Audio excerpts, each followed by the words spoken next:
او شورا سبا شپه 9 بجې لالمر څخه.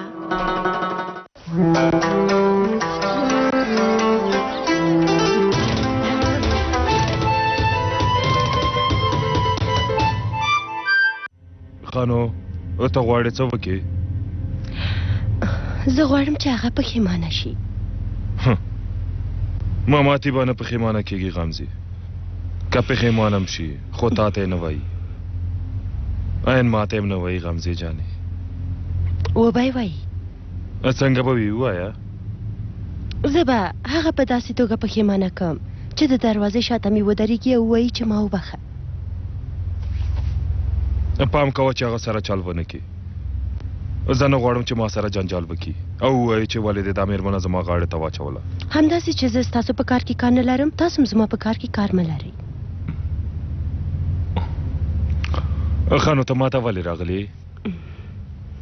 غوښتل مې زما په پرېکړې پوه شي.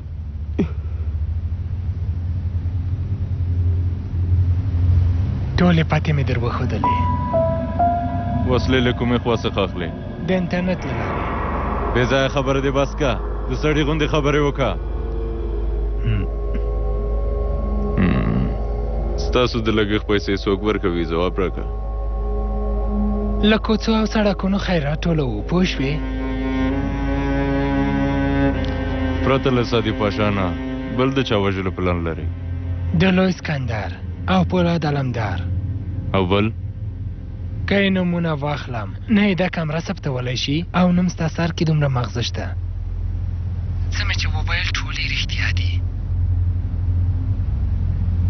امیر صاحب تاسو فکر کوئ چې زه د اسکندر له کسانو څخه یم؟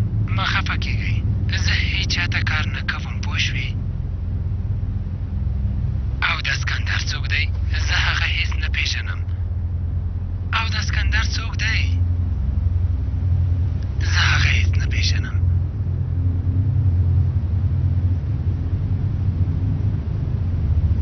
وایي چې اسکندر نه پېژنم، همداسې ده؟ کومې پاتې چې موږ ته ښودلې وې هغه ټولې رښتیا وې. هغه ځایونه مو محاصره کړل او وسلې مو لاسته راغلې. د سازمان په اړه اسناد له هغو سره چې اړیکې یې ورسره درلودې هغوی هم ونیول شول. خو د اسکندر له پېژند څخه انکار کوي. هو انکار کوي. هغه نه پېژني، همداسې ده؟ غواړم چې یو ځل یې ماته هم ووایي. له کوټې مې د باندې نشي ایستلی. څنګه مې سر بېلوې؟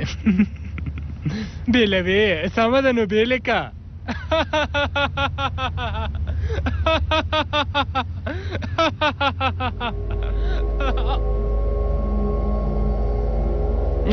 تا په ځان څه ګمان کړی؟ ما ورته وویل چې زه یې سر له تنې پرېږدم، خو ده ونه منله. نو یعنې تاسو هم نه منله؟ زه څه پوهېږم چې چېرته لاړل. خدای دې دوی ته سزا ورکړي. زما غاړه، زما تابلو، زما هر شی رانه واخیستل. اوس نو د مرو د تلیفون شمېره لري؟ نه خو هغه سره زما شمېره شته، ما ته به خپله زنګ ووهي. هغه به ولې تا ته زنګ ووهي؟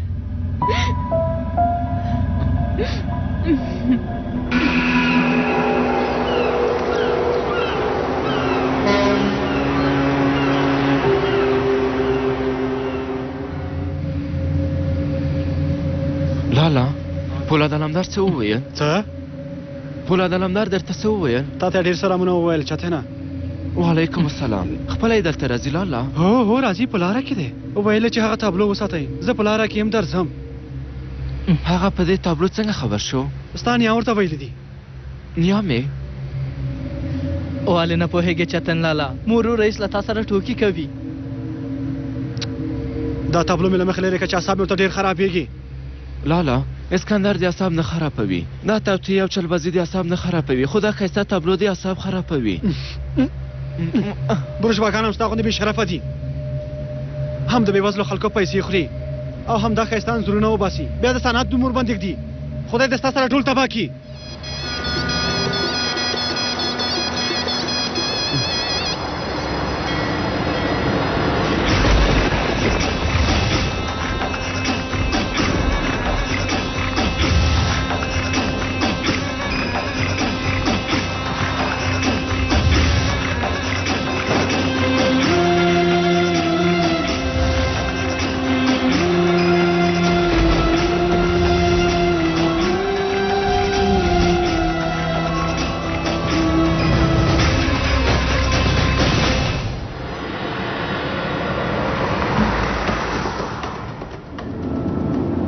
ماما چې ویلې مې و په بندر کې دي. زه څه خبر یم چې د بندر په کوم ځای کې دي.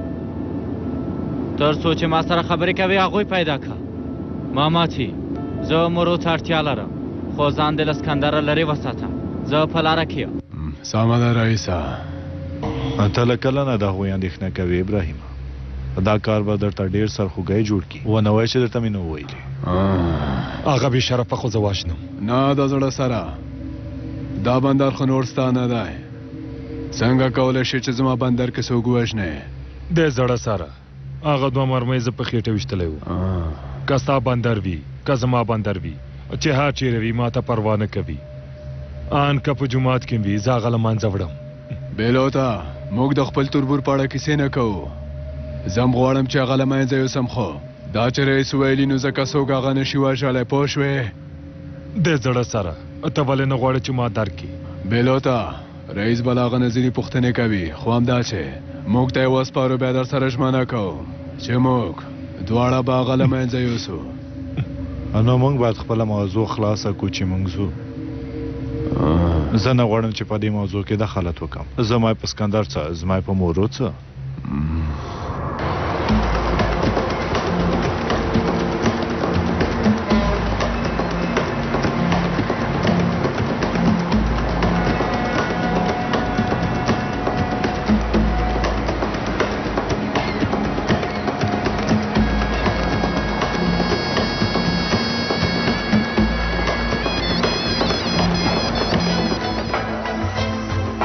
لالا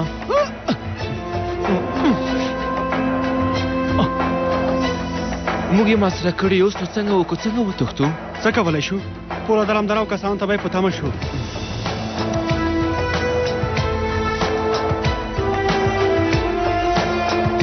د زړه سره ته له مورو سره څه کار لرې؟ ته لاړ شه او سکندر کبیر پیدا کړه. هغه له تا نه لوی پوډري جوړ کړی و خو ته بیا هم راځې زما ښکار له ما نه تښتوې. ته لاړ شه خپل ښکار دې پیدا کړه. زه او ته شریکان یو نو راځه چې لومړی اسکندر ووژنو بیا به موږ دواړه له مورو سره خبرې وکړو.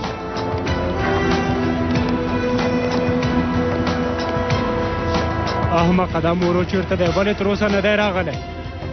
خپل ټلیفون مې اخیستی شم. څه پرې کوې احمقه؟ زنګ وهم ګورم چېرته دی. مبارک.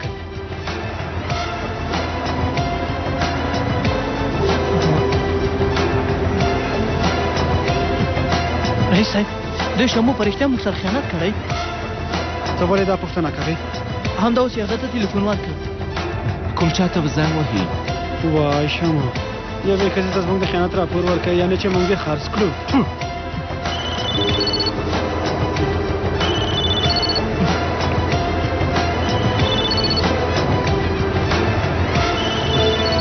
لالا هسې دې په شمو بدګماني وکړه ګوره درته زنګ وهي.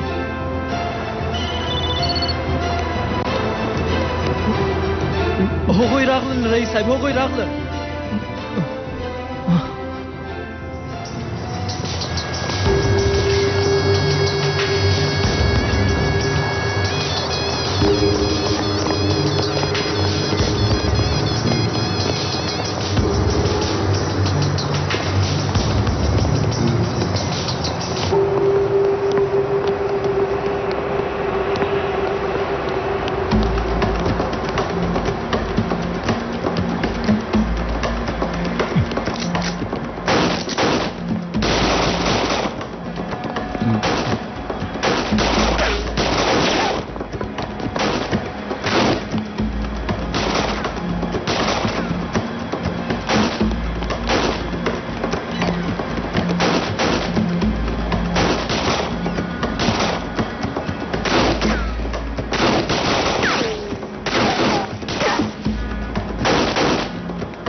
ماماتې باشه او بیلوت لکه مرا پیدا شول.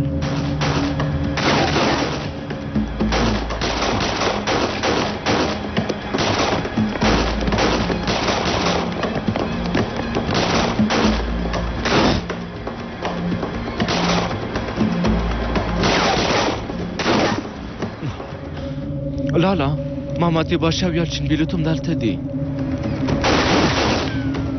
و خدای زما په دې انقلابي احساس دې لعنت وي چېرته نه چېرته چې زه اوس هم هلته دا لیوني پیدا شي.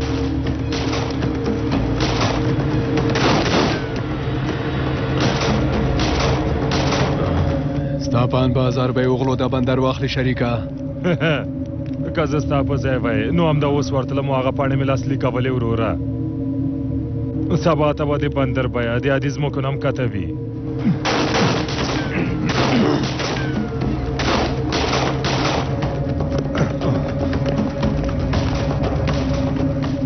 زر زنګ ووهه ابراهیمه اور ورته مې زنګ ووهه باید سکندر ته ووایي چې موږ هم دلته یو ورته ووایه چې دې خوا ته ډزونه کي ښاغلیه که تاسو ورته زنګ ووهئ نو ډېر به ښه شي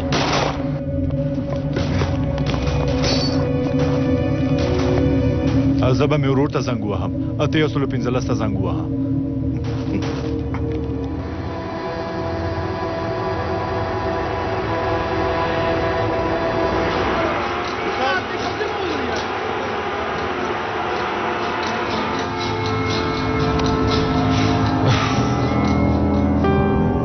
عبدالله له دې لارې بلې راغلی رئیسه بله لار نشته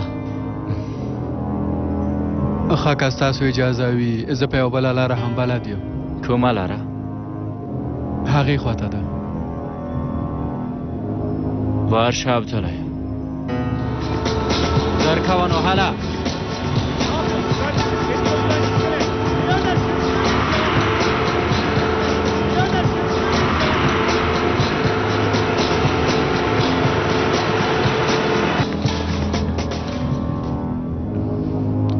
او ورور مې ځواب نه ورکوي 315 شمېرې ته زنګ ووهه ښاغلیه ولې ورته زنګ ووهو زموږ خواته خو کوم راکټ ډدی ویشتل شوی ابراهیم ته څنګه زما ژوند په خطر کې اچولی شي ته به د دې کار ځواب ورکړې ارامه اوسئ ښاغلی فکرته موږ په دې قضیه کې هیڅ لاس نه لرو تر څو چې په دې کوټه کې یو له خطر څخه خوندي یو ابراهیمه د باندې لاړ شه زه سکندر پیدا کا ورته ووایه چې موږ له دې ځایه وباسي اسکندر مالک مې پیژنې ښاغلی محمد فکرته دا چې تر اوسه یې ته نه یې پیژندلی دا ستا خپله ګناه ده بیا وایي چې زه ابراهیم 10,000 به یې وغلو له کورنۍ نه یم زه تلای شم خو تاسو څنګه یوازې پرېږدم ښاغلیه نو 115 ته زنګ ووهه او پولیس راوغواړه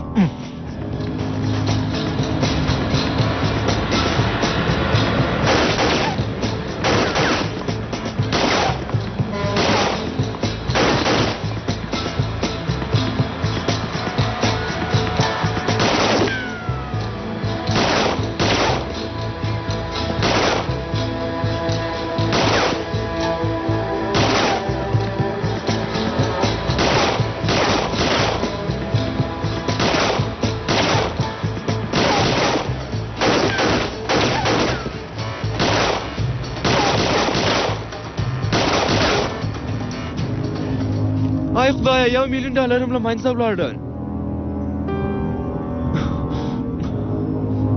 دا بیرته نه جوړېدی شي او نه یې لاسته راوړی شو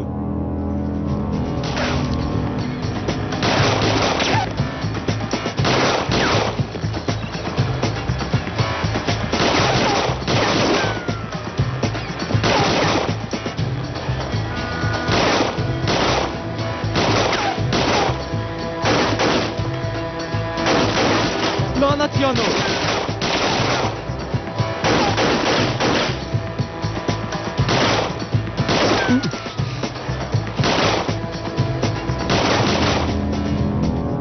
اوس ته وکړو چې ته نامرمۍ خلاصه شوې لاله راځئ چې معامله ورسره وکړو موږ سره د دې تابلو نه پرته د معاملې لپاره بل څه نشته چاتو او یوه ګولۍ هم نه لرو لاله دا اسکندر چې هر څنګه وي اخر یې په دولت کې کار کړی دی یو ځل خو د یالچین بیلوت او مامتي سترګو ته وګوره که یو ځل یې ونیولو بیا به راباندې څه کوي چاتنه موږ څنګه کولی شو د هغه لیوني سره معامله وکړو ها لاله کېدای شي چې ټلیفون دې ماته راکړي نه نشي کېدی هغوی به ووایي چې ولې دومره زنګونه وهي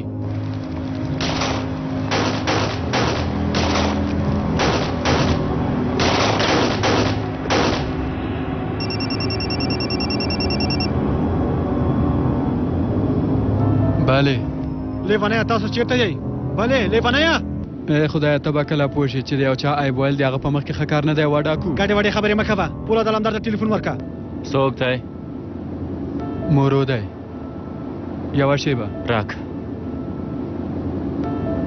بله ښاغلی علمداره ته غواړې چې زم له اسکندر سره یو ځای شم ته اوس چیرته یې